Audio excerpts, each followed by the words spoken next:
Genova and I had lunch actually, and he showed me some of his early sketches for Journey. I just immediately knew that it was something that I had to work on. I had had a life-changing experience in Bhutan, where I trekked over a 16.5 peak, very high in the air. It had really caused me to have an epiphany about where my life was and what I was spending my time on and what I wanted to do. And as he was telling me about the concept of Journey and what it was supposed to represent, it just hit me right in the heart, and I knew that I had to go and work on it.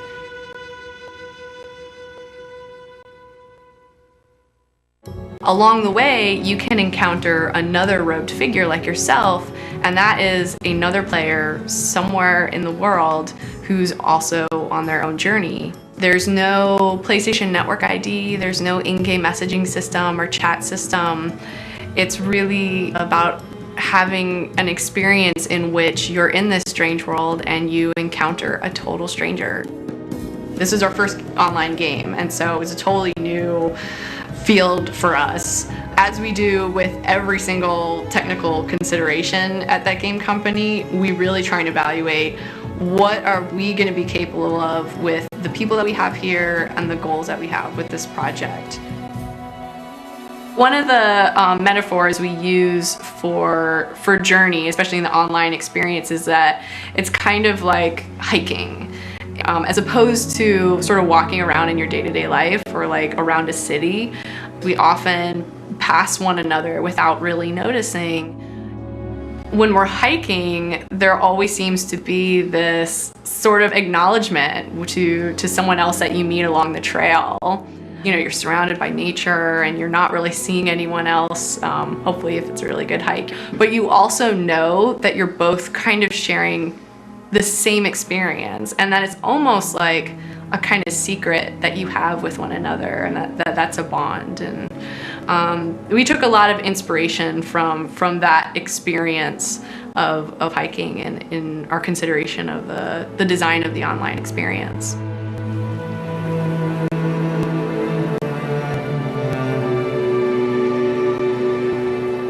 The hero's journey is actually the same as the three-act structure, which is a very common narrative structure from Hollywood. Amazing that how the ancient, storyteller, the folk storyteller, the religious story writer all already know this interesting arc.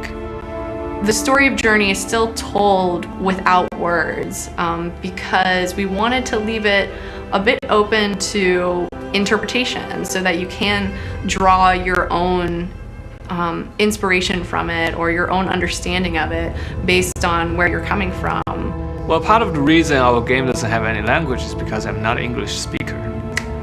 It's not my mother language. When I approach these games, I think a fundamental feeling does not require language. It's the only way I can make something that touches the American or Japanese audience is by creating something that's more universal emotion rather than a very sophisticated emotion.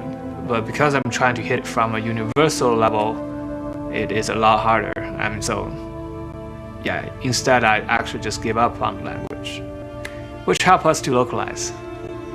Every time you play the game, your character wakes up with a different symbol on him, and these symbols are throughout the world on tombstones and all sorts of different cloth. It's this kind of language throughout the space, and designing that language was also tricky because we wanted them to all look like they're part of a set, but we wanted them to be unique.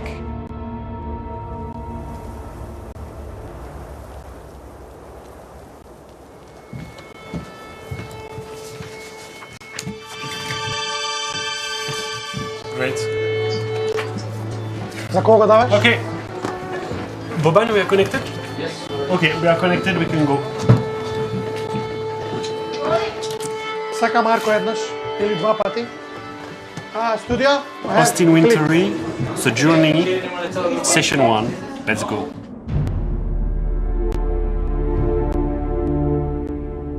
The recording in Macedonia was amazing.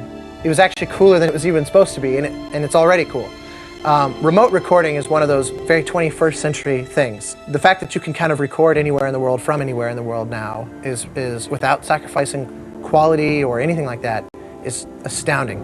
Originally, I was going to fly out there to conduct myself, but we were working on it right up to the point where I called him and said, I don't want to actually go out there anymore because I have full faith in Oleg Kontradenko, our conductor out there, and he absolutely delivered. He was phenomenal. I knew he was going to be great, so I said I would actually rather put my effort into getting the music as perfect as possible. Then when it came time to do the recording, I went down to the San Diego office and we set up a Pro Tools session running Source Connect so that we could monitor what they were sending. And then we set up Skype with their engineer so that we could be monitoring, okay, that was take 7, that was blah, blah, blah. But I really wanted that game company to be a part of it because we're recording an orchestra for their game and they've been hearing, you know, crappy computer mock-ups for the last 2.5 years. I want them to really just get to relax and like look at all this talent that's all here for you. We set up a separate Skype with them so they would just periodically gather around and just sort of watch, and they just had it as like almost like background music at their office that day. But what was funnier is that Kelly was in Virginia, and then at GDC China, Robin and Genova were speaking, so trying to bring them into the mix as well. So they have, I mean, it was like the most 21st century session you could think of. Very nice.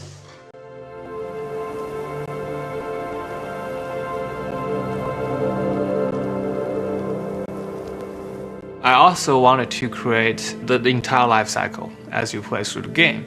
And I start to kind of align the life cycle with the 3-act structure and with the hero's journey, and I realized it's almost perfectly aligned. But of course, on the road of the hero's journey, there's temptations, there's moment where you're lost. And then eventually, you grew up, right? You figure out where you're going, and through struggle, you overcome yourself and you reach the transcendence. The last third of the game is my favorite. A lot of people will like, I think, the first half for its fun and its excitement. The last half of the game is very special to me because it makes me think about all the people that I have met in my life, how those people are important to me, and how I've gotten to where I am. One of the things I love about That Game Company games is it allows you to project yourself into the game. The things that are going on in your life and the things that you feel, you can attach yourself to things and those experiences that happen in the game, and they help you resolve and look at those things in a different way. And that's really the special part about their game. So I think it's a very individual experience for everyone. And for me, it's very potent. One of the premier tenets at TGC is to have a global impact, to reach a worldwide audience, and to transform the way that audience thinks of games. The future of gaming will be even more diverse, and we're trying to make the things that's not in the market. We're not talking about diversity of gender or race necessarily. I think what the important thing is diversity of thought. When we began working with TGC, we already had the idea that we wanted to create a new and unique, innovative type of game for the PlayStation Network. We really had a strong desire to do things that other publishers wouldn't be willing to take on, and something that most of our consumers probably couldn't find anywhere else in the game industry. When someone say, I'm kind of feeling sad today, I want to play something interesting, emotional, there's something out there for them. Being here has really transformed my understanding of how games can touch people and change the way they feel about life and about their prospects in life. And if we're not doing that, then, you know, at least in some way with our industry, then I think we're not trying hard enough.